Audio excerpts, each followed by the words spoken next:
Hello, my name is Tim Terrell. I'm on the faculty at the Emory Law School in Atlanta, Georgia, and I welcome you to this webcast by Ali Abba on this topic of legal writing at the macro level. This is basically a complement of earlier programs that I have done for Ali Abba on legal writing. And I want to emphasize that all of the material that we've got here is simply smaller pieces of larger programs that I would ordinarily present, and these are much more conveniently trying to be compressed basically into sessions that are manageable by folks. All of this, though, does have something lying in the background that I want to introduce, and that is there is a book written by Steve Armstrong and myself called Thinking Like a Writer. I think the title of that book will become fairly obvious as we go through why we have that title. Will become obvious as I go through these materials. The other programs that I've done a previous one on legal writing at the micro level, which is really about the sentences and smaller kinds of pieces of documents. And what we're going to do here is to look at the much larger perspective on the way in which documents ought to be organized overall, large chunks of information. And I want to emphasize as well that I think that this is by far the more important topic than the previous one that I did on the micro level.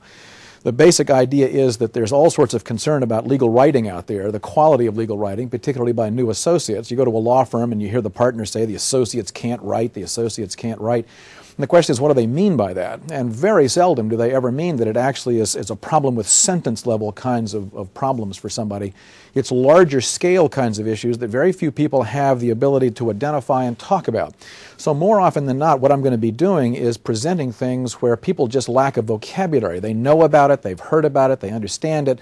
There's nothing particularly conceptually difficult about any of this stuff. It's just that nobody has that way of talking about it that allows a conversation to occur. And one of the basic things that I want to argue as a part of the programs that I do, when I go to a law firm out there and do a program, I know, because I get to know some folks out there, that law firms are filled with very good writers. There are a lot of good writers, particularly at that partner level in a law firm.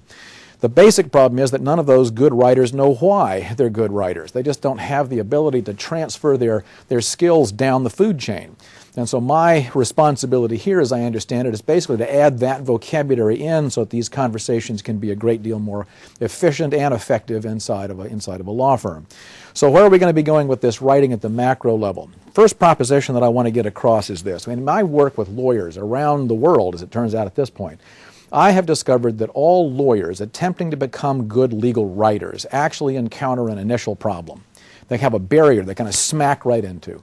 And that barrier is that all those lawyers went to law school. And in law school, all these lawyers out there learned something about the law very, very quickly. They learned the law is enormously complex.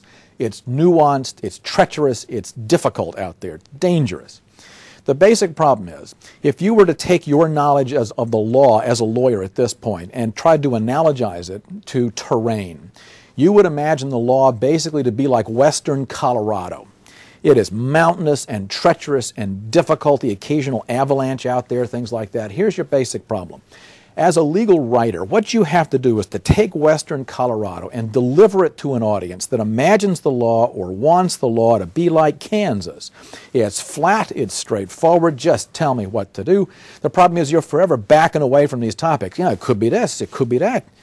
You know, Marbury against Madison might get overruled. I don't know. You're backing away and you drive people berserk and it looks like it's your fault. It's actually not your fault. The basic idea is that the task that all legal writers face is much more difficult than they ever imagine. What you have to do is to take all that western Colorado information and deliver it and make it look like it's Kansas. You've got to translate the stuff into that form. And that's a very difficult thing to do.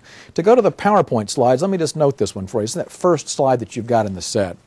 Basic notion is, what you have to do, of course, is to respect the idea of thinking like a lawyer. And that is simply what you do, and that's to understand the law basically as western Colorado, that in fact it's very complex. But to think like a writer, what you have to do is to make that complexity appear simple. I do not mean you're making anything simplistic. What you're trying to do is to make it look like Kansas. You want to be able to get it into a reader's brain as straightforwardly, as efficiently, and as easily as you possibly can. That information, therefore, needs to be comprehensible from that reader's perspective.